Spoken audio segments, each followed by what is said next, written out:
It's been about 3 years since I've done any digital painting. A few months ago, I started getting back into drawing again, and now I'm finally ready to start painting. I want to challenge myself, but I also don't want to go too crazy, so I've decided to do a self-portrait in black and white. Color is just a huge beast of its own, so I'm not going to get into that right now. But we'll take a few pictures for some reference, gather some reference from some artists that I love for reference of how to handle the painting, and hopefully make a really amazing painting. So let's take some pictures. And here's our photos. They all look pretty good, but I think I like the middle one best. So let's go with that.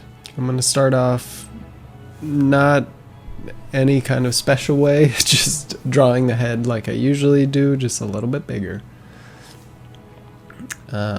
This is my first time painting, so there's a lot of different ways to start painting. You could totally just take a big brush and just block in the head, and I've done that before, but I want to do the sketch first because I've been drawing obviously recently, and I figure I might have a better chance if I do the drawing first. And it actually comes together quite nicely. The drawing looks solid. I even get the cheekbone pretty good, so learning the skull definitely is showing its benefits right here. And I was very happy with this drawing. I still am happy with this drawing. And it looks like me, except an anime-ish version of me. And that's my style. It's like stylized anime, but more towards realism. I'm blocking in everything here with a hard brush so that I can mask the shape. This makes it so that if you create a new layer and then you alt-click down to the layer below, everything that you paint on that layer is locked to the shape below it. So you can make nice big brush strokes and not have to worry that they go outside the lines of the shape that you created. Eventually, you might want to start pulling on those shapes and making some of the edges soft and some of them sharp. But for the beginning, to keep everything nice and clean, especially in professional work, it's just very, very helpful for keeping things clean and tidy.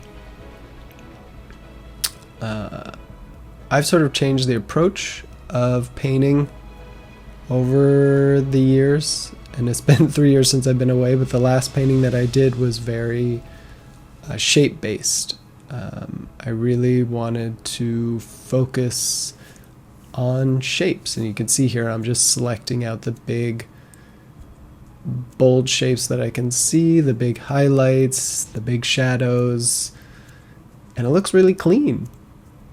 This is kind of what anime does. It's very simple shapes. Simple is a little misleading because you think it's easier, but it actually is harder because there's less detail, there's less things to hide.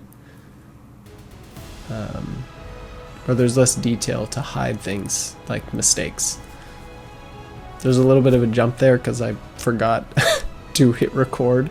Thankfully, I remembered not too long after. So yeah, I'm just fixing up these shapes. And unfortunately, after a couple minutes, this is sort of where the good part of the painting starts to go away. So the big mistake I made here that I can see now, sort of not while I was doing it, and I didn't understand why, it wasn't looking okay, is that the photo is very much primed for a high-key painting. If you don't know what that means, high key means all very light values. Imagine like a bright spotlight, which is what that was. It was a window light on your face, so you don't see a lot of, like on my reference, you can see the woman in the top right. She has this beautiful light coming from the front and a nice core shadow on the side of her face, and the side of her face is in shadow. But for mine, everything is in light. That is what it's called a high key painting. There's not a lot of super blacks or darks.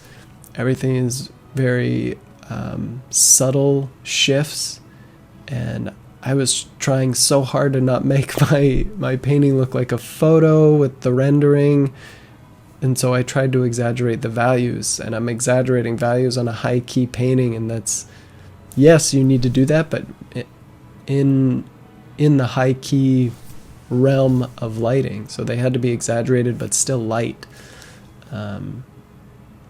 and I just did not see that at the time, and I just kept trying to push through, make it better, exaggerate more, and it just didn't work. I've never done a high key painting before, so I should have realized that when I was taking the photo,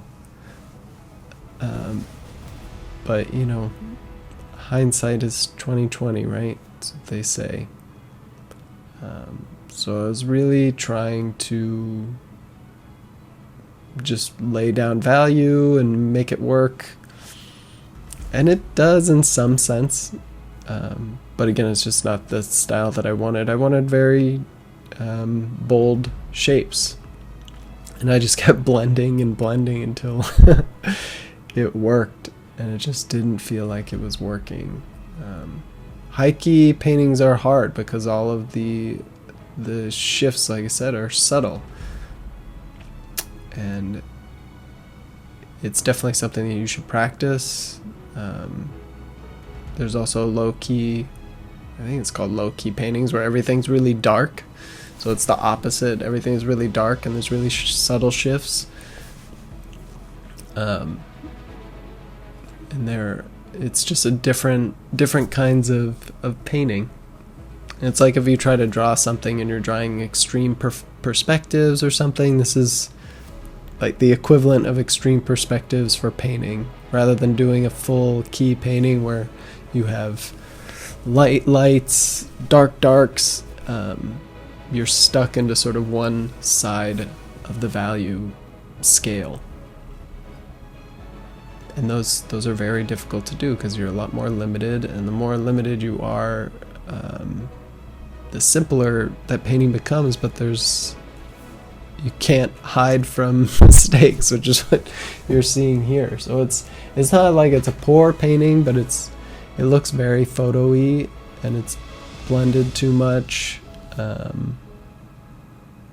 But I'm actually still very proud of it. For not painting for like 3 years, I just wanted to make sure that this was something that I could accomplish, and I did. And there's a lot of things that I did right about it, and the beginning part of it was very good. I did a good job blocking out the shapes and capturing my likeness. So I was very proud of that. You should always be proud of any kind of effort you make, no matter what, and know that you can improve. And that's what I know, and I'm going to keep going from here. I can improve on this. Just got to learn. That's the end of our episode, so thanks for sticking around, and have a happy and healthy creative process.